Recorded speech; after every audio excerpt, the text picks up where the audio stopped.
À partir d'aujourd'hui et pour les 10 prochains lundis, nous aurons une nouvelle chronique qui s'appelle On a de la suite dans les idées. Une chronique sur la communication et ce se fera avec Cindy Rivard qui est stratège, conseillère et formatrice chez Oyer Communication. Bonjour Cindy. Bonjour Caroline. Alors le sujet bien sûr est très vaste, la communication. On a beaucoup de sujets pour les 10 prochaines semaines. Peut-être juste donner un aperçu de ce qui s'en vient. Quel est l'objectif de ces chroniques? Mais l'objectif, simplement, c'est d'aider les gens à mieux comprendre les communications puis l'impact que ça a justement sur nos vies parce que ça a un impact partout. Donc, on va aborder des sujets qui peuvent aider tout le monde à améliorer leur façon de communiquer, que ce soit les communications interpersonnelles ou entre collègues de travail et tout ça. Comme toute première chronique, on va parler comment se préparer pour une rencontre importante parce que justement, là, on est à la veille du Salon de l'emploi. Oui, en effet, Caroline, mais que ce soit pour se préparer pour une entrevue d'embauche, autant du côté de l'employeur que pour le futur employé, pour préparer aussi une rencontre avec un client potentiel ou pour présenter une idée devant un comité, par exemple, les 3 étapes préalables sont les mêmes. Alors, 3 étapes pareilles dans toutes les situations, c'est assez simple. Quelle est la première étape? En fait, ça commence par nous. Est-ce qu'on est clair sur l'objectif qu'on veut atteindre? Si je passe une entrevue d'embauche, c'est quoi mon objectif? Est-ce que c'est d'avoir à tout prix cet emploi parce que j'en ai besoin ou est-ce que c'est d'obtenir cet emploi-là aux conditions qui me conviennent? Il faut avouer que si on a besoin à tout prix d'un emploi, ça va avoir un impact sur notre attitude au moment de l'entrevue.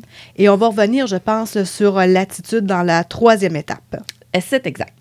Alors, ce qu'on observe actuellement, c'est un contexte de rareté de la main-d'œuvre. C'est qu'il y a plusieurs personnes qui sont plutôt en mode magasinage d'emploi. Leur objectif, c'est d'obtenir un maximum d'informations sur l'entreprise et l'employeur qu'ils rencontrent pour ensuite choisir le meilleur là, pour eux. Oui, d'où l'importance pour l'employeur de bien se préparer lui aussi à rencontrer les candidats potentiels et de clarifier son propre objectif. L'objectif il est certainement différent s'il y a une seule personne qui applique sur un poste plutôt que s'il y en a une dizaine.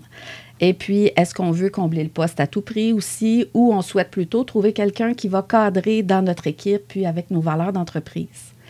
En clarifiant cet objectif-là, ça nous permet d'orienter le discours qu'on tient en vue d'atteindre l'objectif, de poser les bonnes questions, de voir si on peut créer une relation intéressante avec la personne à qui on parle. Il ne faut pas oublier que la personne en face de nous a aussi un résultat qu'elle souhaite atteindre. C'est valable pour un client à qui on veut vendre un produit ou un collègue à qui on veut vendre une idée aussi. Alors, en prendre conscience, j'imagine que ça nous amène à bien nous préparer. Oui, et puis pour être bien clair sur ses objectifs, je recommande toujours de les écrire. C'est fou comment une information s'ancre beaucoup plus profondément quand elle est écrite. Ça nous oblige à nous demander consciemment ce qu'on attend de cette rencontre importante. Souvent, on a un objectif en tête, mais il est vague. Oui, je rencontre un client parce que je veux lui vendre mon produit ou mon service, mais encore. Lequel de mes produits je veux lui vendre? À quelle fréquence? À quel prix? Encore faut-il savoir à qui on parle pour se fixer un objectif adéquat. Exactement. Ça, c'est la 2e étape pour se préparer à une rencontre importante, soit de savoir à qui on parle. Il n'y a rien de pire que de parler à la mauvaise personne. C'est toute une perte de temps, je te le dis. Je l'ai vécu personnellement, c'est pour ça que je dis ça. On passe du temps à discuter, à expliquer, à questionner pour bien saisir qui est la personne devant nous. Puis, on veut lui offrir un produit qui correspond à ses besoins. Puis ensuite, on se rend compte que ce n'est pas la personne qui prend la décision finale. C'est un peu frustrant parfois. Puis évidemment, je sais que des fois, c'est impossible de rencontrer la personne qui prend la décision finale, mais au moins de le savoir en avance, avant la rencontre, ça permet de se préparer différemment. Et c'est la même chose, j'imagine, dans le cadre d'une recherche d'emploi. Absolument. D'ailleurs, les employeurs, vous le savez, ils ne se gênent pas pour aller fouiller le web pour en savoir plus sur le candidat qu'ils vont rencontrer. Donc, moi, ce que je recommande, c'est de faire la même chose, non seulement pour en connaître plus sur l'entreprise, mais aussi sur la personne qu'on rencontre pendant l'entrevue. Quelle que soit la nature de l'entretien, il faut se rappeler que ce qui intéresse l'autre, d'abord, c'est lui-même, c'est-à-dire ses propres objectifs. Donc, c'est ici qu'on essaie de chausser ses souliers, de penser à ses besoins à lui. Comment est-ce qu'on peut les combler tout en répondant à nos propres objectifs? Parce que la communication, c'est d'abord et avant tout une question de relation.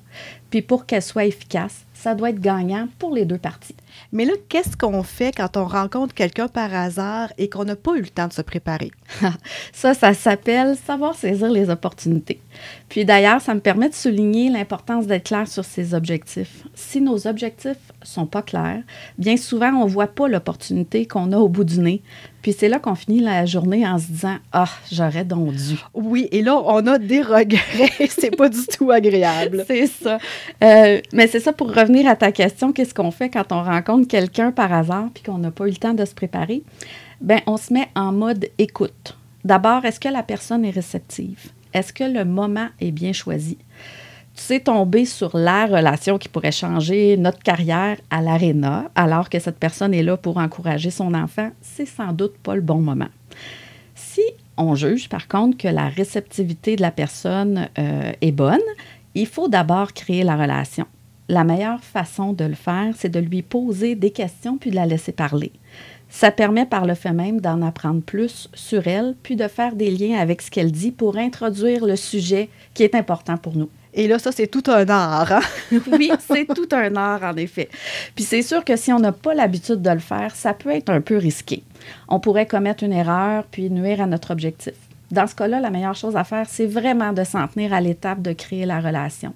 On fait parler la personne de façon à la mettre en valeur. Par exemple, « Bonjour, Madame Lavertu.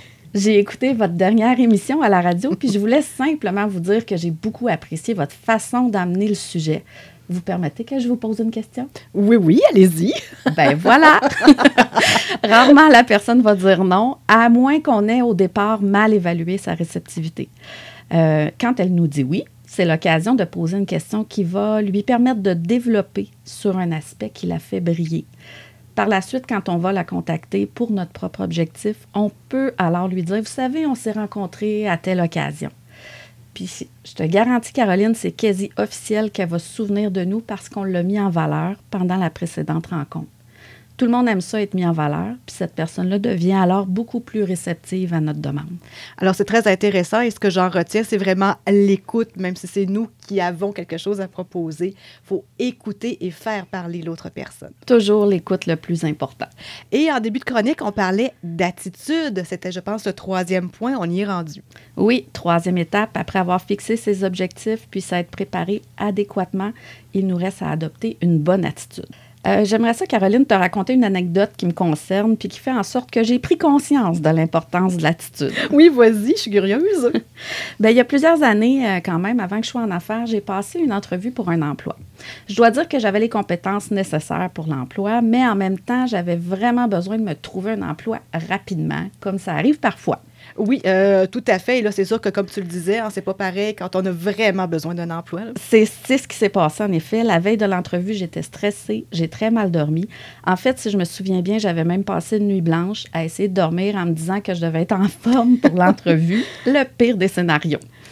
Donc, toujours est-il que je suis allée passer l'entrevue. Et puisque j'avais les compétences nécessaires, l'entrevue a quand même duré assez longtemps. Je pensais que mes chances étaient bonnes, mais à la fin de l'entrevue, le recruteur m'a dit une chose que j'ai jamais oubliée. Il m'a dit « Je vois pas le feu dans tes yeux. » Et j'ai pas eu l'emploi. Alors, juste parce qu'il ne sentait pas que tu avais la flamme nécessaire pour faire le boulot, même si tu avais fait une bonne entrevue, ça n'a pas fonctionné. Oui, c'est exactement ça. Puis sur le coup, j'ai été un peu insultée qu'il ait pris tout ce temps-là avec moi pour finir par me dire ça. Mais avec le recul, je trouve qu'il m'a rendu le meilleur service qui soit. Parce que je sais aujourd'hui que la préparation à une rencontre est importante. Puis c'est pas juste de savoir ce qu'on veut puis à qui on parle, mais ça part vraiment de soi. Est-ce que j'ai l'attitude qu'il faut pour obtenir ce que je veux? Sinon, est-ce que je peux, par exemple, reporter la rencontre? On peut se poser la question puis remettre le rendez-vous. Si je peux pas, bien, je dois alors me mettre en état d'avoir la bonne attitude. Dans mon cas, j'aurais pu prendre le temps de me rappeler tous les atouts que j'avais pour cet emploi-là au lieu de juste penser que j'en avais absolument besoin. J'aurais pu aller faire un peu d'exercice pour m'oxygéner puis me donner l'énergie que j'avais besoin avant l'entrevue. Ça aurait pu contribuer à raviver la flamme que j'avais perdue avec ma nuit blanche. Donc, bref, mettre en action des actions pour augmenter ma confiance, ça aurait changé mon langage non verbal, puis ça m'aurait aidé. Et c'est vrai que c'est un aspect auquel on ne pense pas souvent, là, le langage non verbal. Oui, puis c'est la même chose pour les travailleurs autonomes ou les petites entreprises. Souvent, ces entreprises-là ont été démarrées parce que les entrepreneurs derrière elles ont un talent pour une chose en particulier. Par exemple, créer des meubles. Bien, pour survivre, cet entrepreneur-là a beau créer les plus beaux meubles qui soient, s'il ne les vend pas, ça ne le fera pas avancer. Souvent, ces entrepreneurs ont un problème avec la vente. Il faut alors changer sa façon de penser. Tu sais, on ne tord pas le bras à personne pour vendre nos produits. En fait, on lui rend service. On rend service à notre client en répondant à son besoin. Ça change complètement la façon de voir les ventes. Oui, et si ça change ma façon de voir la vente et que je me sente plus à l'aise, mon attitude change et ça va faciliter l'atteinte de mes objectifs. Exactement. C'est une roue qui tourne. Et toi, Cindy, chez Oyer Communication, comment accompagnes-tu les gens pour les aider à se préparer à une rencontre importante? Bien, chez Oyer Communication, on accompagne nos clients dans l'amélioration de leur communication interne et externe.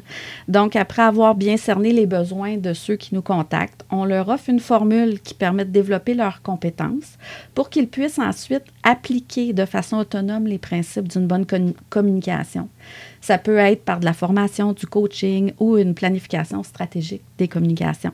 Alors, c'est vraiment super. Là, je pense qu'on en a appris beaucoup sur comment se préparer à une rencontre, autant du côté d'un chercheur d'emploi que d'un employeur. Et là, quel sera le sujet de la prochaine chronique? Bien, puisqu'on a de la suite dans les idées, Caroline, on va poursuivre avec l'impression qu'on laisse lors d'une première rencontre. Est-ce que tout se joue à la première impression? Oui, phrase qu'on entend tellement souvent. Alors, j'ai hâte d'en apprendre plus. Comme je le disais en début de chronique, c'est donc un tout nouveau rendez-vous qu'on se donne tous les lundis à 11h30. Merci beaucoup, Cindy Rivard, stratège, conseillère et formatrice chez Oyer Communication pour cette toute première chronique. On a de la suite dans les idées. Ça m'a fait plaisir.